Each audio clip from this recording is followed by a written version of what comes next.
Hi guys, welcome back to my channel. आज बात करेंगे चबूतरा के लेटेस्ट व्लॉग के बारे में, जिसमें कि साफ साफ दिख रहा है कि चबूतरा अपने फैमिली के साथ टाइम स्पेंड कर रही है, पूरे परिवार के साथ इफ्तारी सेलिब्रेट कर रही है। लेकिन कब?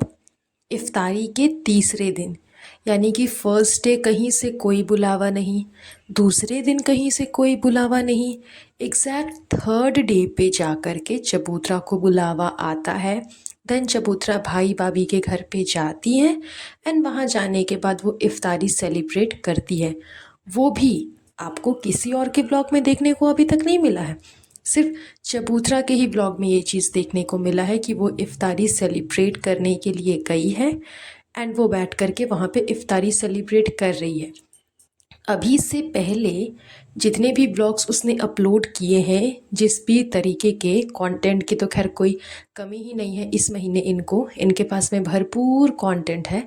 खाना पीना बनाना, रेसिपीज़ दिखाना, फालतू की ड्रामेबाजी करना, मतलब इस टाइम पे रमज़ान के महीने में तो इनके पास कंटेंट की कमी ही नहीं होती। तो जितना भी ब्लॉग शूट हुआ है, जो भी ब्लॉग्स आए हैं, कहीं पर भी चबूतरा ने ये चीज़ नहीं दिखाई कभी भी कि एग्जैक्ट इफ्तारी के टाइम पे वो गई है।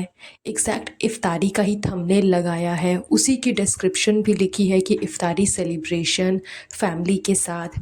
लेकिन इस बार नोट आप लोग करो, ये चीज़ ध्यान दो कि इसने थंबनेल में भी यही एकदम क्लियर फ़ोटो लगाया है इफ्तारी के टाइम का। उसके बाद डिस्क्रिप्शन में भी इसने यही चीज़ लिखी कि इफ्तारी सेलिब्रेट कर रहे हैं फैमिली के साथ। उसके बाद रमज़ान के थर्ड डे ये भी मेंशन है।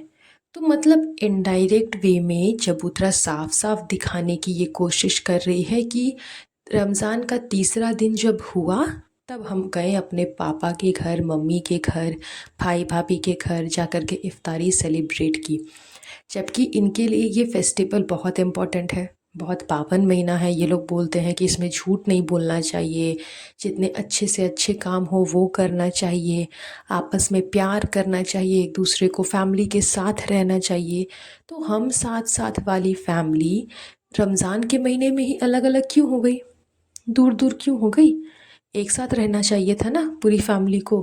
एक जगह पे बैठ कर के इफ्तारी करते, एक जगह पे सब कुछ सेलिब्रेट करते। यहाँ तक कि जनाब ने 5 BH का जो जहान अपना बनाया है, यही बोला था कि 5 BH का जहान होगा तो एक साथ मिलकर के इफ्तारी करेंगे, एक साथ मिलकर के फेस्टिवल सेलिब्रेट करेंगे।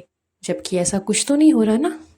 जिस टाइम पे जनाब और मैडम इन दोनों ने अपने छोटे से घर को बड़ा बनाया था, 5 BH का बनाया था, हॉल का जो डेकोरेशंस हो रहा था, हॉल में जो सारे काम हो रहे थे, उसको बीच से वहाँ से दीवार हटा करके उसको बड़ा करने की जो बात हो रही थी, उस टाइम पे यही चीज़ कही गई थी कि इफ्तारी के टाइम पे रमज़ान के महीने में ये बहुत अच्छा होगा कि पूरी फैमिली मिल कर के हम लोग एक साथ यहाँ पे बैठ कर के इफ्तारी कर पाएंगे। इस वजह से हम हॉल को बड़ा रख रहे हैं।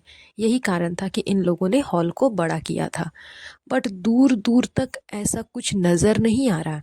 ना तो ईद के टाइम पे ये चीज़ नज़र आई थी कि पूरी फैमिली एक साथ एक घर पे ईद सेलिब्रेट कर रही है, ना तो रमज़ान के टाइम पे इफ्तारी के टाइम पे ये समझ में आ रहा है, ये दिख भी नहीं रहा कि ये लोग एक साथ बैठ कर के इफ्तारी कर रहे हैं। हाँ, एक साथ है, मैं ये नहीं बोलूँगी कि एक साथ नहीं है, एक साथ है, लेकिन कौन है?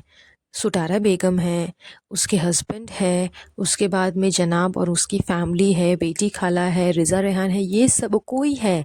लेकिन इनके अपने खुद की भाई, सॉरी, बहन और जीजा, ये दोनों नहीं है। ना तो चबूतरा है, ना तो गुटका किंग है, दोनों में से कोई भी अवेलेबल नहीं है। मतलब ऐसा क्या हो गया इनके बीच कि रमज़ान के इतने पावन महीने में भी इन लोग मतलब इन लोगों ने अपना आपस का जो दूरियां हैं, आपस का जो झगड़ा है वो ख़त्म नहीं किया। इनके लिए इनका झगड़ा, इनकी दूरियां, इनके गिले शिकवे रमज़ान के महीने से भी ज़्यादा इम्पॉर्टेंट है। इस वजह से ये महीना इन लोगों ने साथ में नहीं गुजारा। बट हो सकता है कि ट्रोलिंग के वजह से, काफ़ी सारे व्यूअर्स की वजह से, बहुत सारे नेगेटिव कमेंट्स की वजह से चबूतरा ने ये चीज़ जानबूझ करके दिखाई कि देखो थर्ड डे पे ही सही, लेकिन हम लोग एक साथ इफ्तारी कर रहे हैं भाई भाभी के घर पे। क्योंकि पहले और दूसरे दिन तो उसने ये बताया कि उसकी तबीयत बहुत ज़्यादा ख़राब है, उसको हॉस्पिटल जाना पड़ रहा। और जिस टाइप से वो बता रही थी, जिस टाइप से वो क्लियर मेंशन नहीं कर पा रही थी उस चीज़ को कि उसको क्या प्रॉब्लम हो रही थी, तो उसका डर समझ में आता है। बिकॉज़ पिछले ही साल इसी टाइम पे उसके साथ बहुत बुरा हुआ, इस वजह से वो काफ़ी ज़्यादा डरी हुई थी। तो जब वो ऑटोमेटिकली डरी हुई है, उसको किसी के सपोर्ट की ज़रूरत है, किसी के साथ की ज़रूरत है, उस टाइम पे फैमिली में से कोई भी उसके साथ में नहीं है। आप नॉर्मली एक लड़की जब प्रेग्नेंट होती है तो वैसे भी उसको अकेला नहीं छोड़ा जाता। अगर उसके साथ कोई कॉम्प्लिकेशंस नहीं भी है ना, फिर भी उस लेडी को अकेला नहीं छोड़ा जाता। ऐसा बोला जाता है कि प्रेग्नेंट लेडी को आप कभी भी अकेला मत छोड़ो, उसके साथ हमेशा एक इंसान होना चाहिए चौबीसों घंटे। बट यहाँ तो इतने सारे कॉम्प्लिकेशंस है चबूतरा के साथ में, इतने सारी दिक्कत है उसको, उसके मैं बार बार यूज़ नहीं करूँगी वो बात, लेकिन उसके साथ बहुत कुछ हो भी चुका है प्रीवियस में। तो उसकी तो और ज़्यादा टेक केयर होनी चाहिए उसको, और ख्याल रखना चाहिए सब लोगों का उसका। लेकिन ऐसा कुछ भी नहीं हो रहा है। ऊपर से फेस्टिवल के टाइम पे तो दुश्मन भी घर आकर के फेस्टिवल सेलिब्रेट करते हैं। आप होली पे देख लो, आप दिवाली पे देख लो, अगर आपके किसी के साथ रिलेशंस अच्छे नहीं भी है, फिर भी वो दिवाली में आ करके आपको गिफ्ट्स देंगे, फ्रूट्स दे सॉरी फ्रूट्स नहीं, ये देते हैं, मिठाइयाँ देते हैं दिवाली पे आकर के, दिवाली की आपको मुबारकबाद देते हैं। होली पे आकर के रंग लगाते हैं, अबीर लगाते हैं। लोग यही कहते हैं कि होली में दुश्मन भी एक हो जाते हैं, मिल जाते हैं। तो फेस्टिवल्स में तो यही होता है ना, कि फेस्टिवल आया तो जो दुश्मन है, जो आपको नहीं पसंद करते, नॉट ओनली दुश्मन, जो आपको नहीं भी पसंद करते हैं, जिनसे काफ़ी साल से आपकी बातचीत नहीं हो रही है, काफ़ी दिनों से, वो लोग भी फेस्टिवल में आकर के आपको सेलिब्रेट करते हैं, आपके साथ में आपको विशेस देते हैं। तो यहाँ तो अपने घर के लोग हैं, ऊपर से रमज़ान का महीना तो बहुत पावन महीना है इनके लिए। जिस तरह से ये लोग स्लोगन देते हैं, जिस तरह से अपने अपने ब्लॉग्स में हर एक इंसान का अपना अपना एक अलग स्लोगन है कि रमज़ान के महीने में ऐसा नहीं करना चाहिए, रमज़ान के महीने में वैसा नहीं करना चाहिए, बहुत अच्छे से इबादत करो, ये करो वो करो। मतलब हर एक का डायलॉग अपना अपना अलग अलग है। डायलॉग्स की तो खैर भरमार है इनके पास में, कोई कमी नहीं है। तो अलग अलग जब डायलॉग्स मारते हो तो उसको आप लोग एक्सेप्ट भी करो ना अपनी लाइफ में, कि हम ऐसा डायलॉग मार रहे हैं, हम लोगों को ज्ञान दे रहे हैं, तो वो ज्ञान हम अपनी ज़िंदगी में भी अमल करें। अब कुछ लोग यहाँ पे बोलेंगे कि उनको अपना भी तो घर देखना है, उनका अपना भी तो घर है, बच्चा है, ये है वो है, काम है धाम है। तो चलो पहले की तो समझ में आती थी, जिस टाइम पे मैडम शो कर रही थी कि घर में एक उनके फादर है, उनको टेक केयर की ज़रूरत है। वैसे उनके आगे पीछे भी लोग लगे हुए हैं, लेकिन फिर भी जनाब का जो हमेशा का बहाना होता है कि पापा अकेले हैं, पापा को देखना है, पापा को देखना है। तो उस टाइम पे समझ में आता था कि मैडम भी घर पे नहीं रहती थी, मैडम की मम्मी भी नहीं रहती थी, एंड चबूतरा बेगम को तो खैर अपने ही घर से, अपने ही फ्लैट से फुर्सत नहीं है, उनको तो खैर अपने सूटम सूट से ही सिर्फ मतलब है। तो उस टाइम पे जनाब के पास में टाइम नहीं होता होगा। वैसे खैर वो निकम्मा उस टाइम पे भी कुछ नहीं कर रहा होता, लेकिन फिर भी एक कहने को कि उसके पास में टाइम नहीं है, उसको अपना घर देखना है। बट अब तो मैडम ने शो छोड़ दिया है जनाब के कहने पे, अब तो वो घर ही पे रहती है, दिन भर खाना पीना बनाती है, अब उसके हाथ में कोई दर्द नहीं होता। तो अब तो जनाब कुछ टाइम के लिए, कुछ समय के लिए चबूतरा के घर जा सकते हैं, उसका हाल चाल पूछ सकते हैं, उसको घर पे बुला सकते हैं।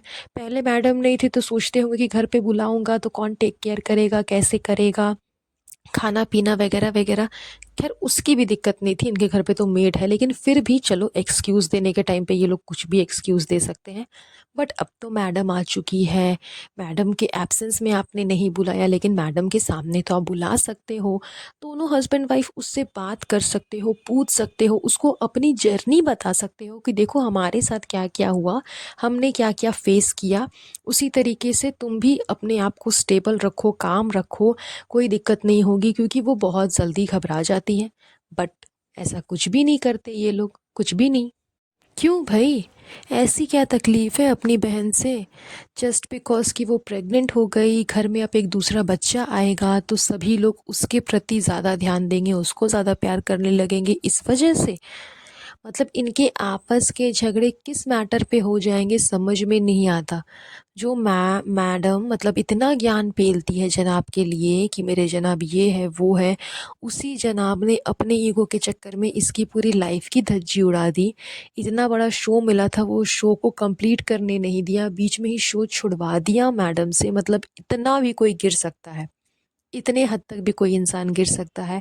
कोई इतना ज़्यादा हस्बैंड गिरी अपना दिखा सकता है, अपना ईगो दिखा सकता है कि देखो मैं कितना घटिया हस्बैंड हूँ। ये चीज़ साबित कर सकता है, ऐसा कभी एक सोचा भी नहीं होगा किसी ने। इनफैक्ट मैडम ने तो कभी नहीं सोचा होगा कि ऐसा कुछ उसको फेस करना पड़ेगा, लेकिन उसको करना पड़ा। तो ये लोग का कोई मतलब यही नहीं है कि हाँ इस कारण से कर सकते हैं झगड़ा या उस कारण से कर सकते हैं, नहीं। कोई लॉजिक नहीं, कोई कारण नहीं, किसी भी बेहुदा हरकत पे, किसी भी बेहुदा वजह से ये लोग आपस में झगड़ा कर लेते हैं। इनकी आपस की दुश्मनी चालू हो जाती है। यही कारण है कि सारी सुख सुविधा होने के बावजूद ना तो जनाब, ना तो मैडम, ना ही अम्मी जी, किसी ने भी चबूतरा के साथ रह करके उसको सपोर्ट नहीं किया।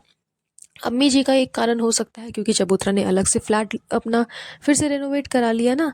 अब उसके सारे कपड़े, बाकी सारी चीज़ें सब वहीं पे रहेगी, उसको अम्मी से कुछ मांगना नहीं पड़ेगा, ना अम्मी को कुछ देना पड़ेगा। तो अम्मी जी का जो सूटम सूट का जो एक पिटारा है वो फिर कैसे भरेगा, क्योंकि चबूतरा तो अपने जहान में रहेगी, अम्मी के साथ तो रहेगी नहीं।